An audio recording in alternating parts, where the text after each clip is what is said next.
Hello days, good morning all. എല്ലാ ദിവസവും രാവിലെ 7 പ്രീ മാർക്കറ്റ് റിപ്പോർട്ടിലേക്ക് കിടക്കാം. ഞാൻ സിയാദ് ഇല്ലിക്കൽ. ആദ്യമായിട്ട് എല്ലാവർക്കും ഒരു ശുഭദിനം നേരുന്നു. ഇന്ന് ഈദാണ്. എല്ലാവർക്കും ഈദ് ആശംസകൾ നേരുന്നു. കേരളത്തിൽ ഇന്ന് അവധി, മാർക്കറ്റ് ഇന്നുണ്ട്. മാർക്കറ്റിന് നാളെ അവധി, അതുകൊണ്ട് നാളത്തെ നിഫ്റ്റിയുടെ എക്സ്പയറി കൂടി ഇന്ന് വരും. അപ്പോൾ ഇന്ന് ബാങ്ക് നിഫ്റ്റിയും എക്സ്പയറിയാണ് ഉണ്ടാകുക.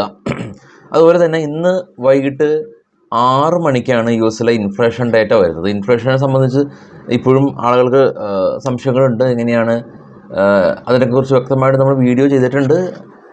ഒരു രാജ്യത്തെ സംബന്ധിച്ച് പണപ്പെരുപ്പം ഉയരുന്നത് അത് എപ്പോഴും രാജ്യത്തിന് അത് ദോഷകരമാണ്. പണപ്പെരുപ്പം ഉയരുമ്പോൾ പലിശ നിരക്കുകളിൽ മാറ്റങ്ങൾ വരുത്താൻ, അതായത് പലിശ നിരക്ക് കുറയ്ക്കാൻ ഗവൺമെൻറ് തയ്യാറാവില്ല. പലിശ നിരക്ക് കുറച്ചാലാണ് മാർക്കറ്റിന് ഗുണം. അപ്പോൾ ഇതാണ് ഇതിനെ സംബന്ധിച്ചുള്ള ഒരു കാര്യം. അപ്പോൾ യു എസിനെ സംബന്ധിച്ച് ഈ ഒരു ഇൻഫ്ലേഷൻ അതൊരു വലിയൊരു ഇൻഫ്ലുവൻസ് ചെയ്യുന്നൊരു സംഗതിയാണ്. അതുവഴി തന്നെയാണ് ഇൻട്രസ്റ്റ് റേറ്റ് തീരുമാനങ്ങൾ കുറയ്ക്കുമോ കൂട്ടുമോ എന്നുള്ള തീരുമാനങ്ങൾ. അത് ഏറ്റവും വലിയ യു എസ് മാർക്കറ്റിനെ ഇൻഫ്ലുവൻസ് ചെയ്യുന്ന കാര്യമാണ്. അതുവഴി മറ്റുള്ള ഗ്ലോബൽ മാർക്കറ്റിനെയും.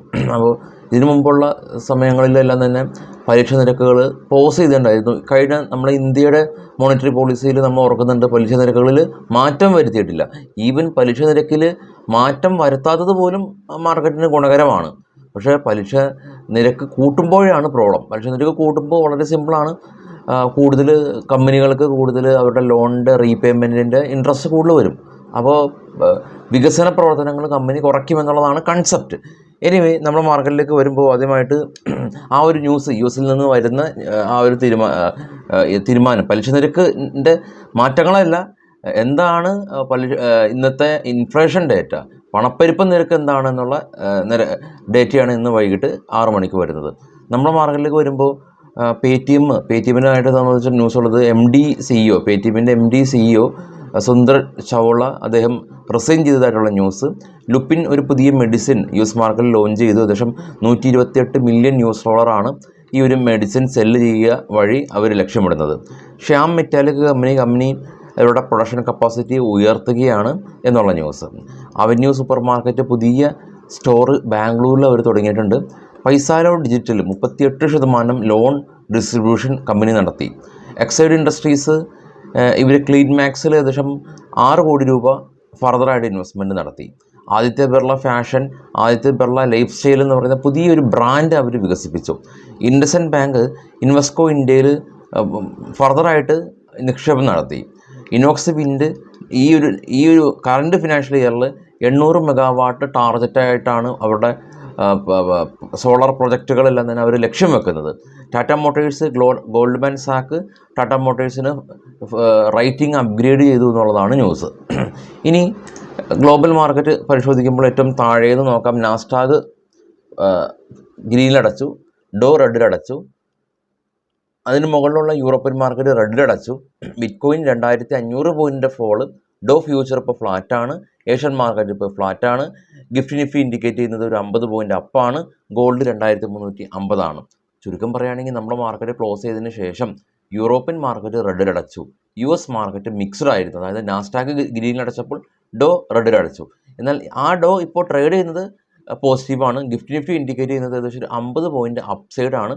ഇന്ന് നിഫ്റ്റിയുടെയും ബാങ്ക് നിഫ്റ്റിയുടെയും എക്സ്പയറിയാണ്. മാർക്കറ്റ് കുറച്ചധികം വോളറ്റിലിറ്റി ഉണ്ടാകും എന്നുള്ളതാണ് വളരെ ചുരുക്കത്തിൽ പറയാൻ സാധിക്കുന്നത്. കൂടാതെ FIs ഇന്നലെ നെറ്റ് സെല്ലേഴ്സ് ആയിരുന്നു. 591 കോടി രൂപയുടെ സെല്ലേഴ്സ് ആയിരുന്നു. DIs 2257 കോടി രൂപയ്ക്ക് ബൈ നടത്തി മാർക്കറ്റിനെ സപ്പോർട്ട് ചെയ്തിട്ടുണ്ട്. ഇന്ന് ബാങ്ക് നിഫ്റ്റിയുടെ എക്സ്പയറി ഉള്ളതുകൊണ്ട് HDFC ബാങ്ക് എവിടെയാണെന്നുള്ളത് നോക്കാനായിട്ട് HDFC ബാങ്ക് ഇന്നലെ നമ്മൾ മാർക്കറ്റ് ക്ലോസ് ചെയ്തതിന് ശേഷം ഒരു 0.5% ഫോൾ ആയ രീതിയിലാണ് നിൽക്കുന്നത്. IT കമ്പനീസിന് എന്ന് സംഭവിച്ചു. ഇൻഫോസിസും വിപ്രോയും 1% റാലി രേഖപ്പെടുത്തി. ICC ബാങ്ക് 2% റാലി ഉണ്ടായിട്ടുണ്ട്.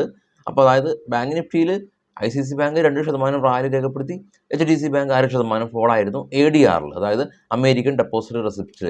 ഇതാണ് നമുക്ക് കാണാൻ സാധിക്കുന്നത്. കാരണം ബാങ്ക് നിഫ്റ്റിയിലൊക്കെ നമ്മൾ പൊസിഷൻ എടുത്തതിന് ശേഷം ഈ HDFC ബാങ്കും ICC ബാങ്കും എങ്ങനെയാണ് US മാർക്കറ്റിൽ റിയാക്ട് ചെയ്തിട്ടുള്ളതെന്ന് കൃത്യമായിട്ട് നമ്മൾ അറിയണം.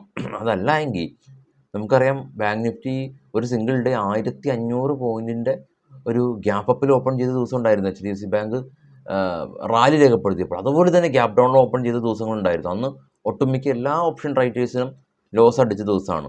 അപ്പോൾ അത്തരത്തിൽ മൂവ്മെൻ്റ് ഉണ്ടോ എന്നുള്ളതൊക്കെ ഈവൻ എ ഡി ആറിൽ നമുക്ക് ക്ലോസ് ചെയ്യുമ്പോൾ അല്ല, എ ഡി ആറിൻ്റെ എക്സ്റ്റൻഡ് മാർക്കറ്റ് അവേഴ്സിൽ തന്നെ സ്റ്റോക്ക് ഇങ്ങനെ മൂവ് ചെയ്ത് കാണാൻ സാധിക്കും. അപ്പം നമുക്ക് തീരുമാനങ്ങൾ എടുക്കാനും പറ്റും. വളരെ ഒട്ടും സിമ്പിളല്ല. ഓപ്ഷനിലെല്ലാം തന്നെ നമ്മൾ തീരുമാനം എടുക്കുന്നത് മൾട്ടിപ്പിൾ ഫാക്ടേഴ്സ് എല്ലാം തന്നെ നമ്മൾ കൺസിഡർ ചെയ്യണം.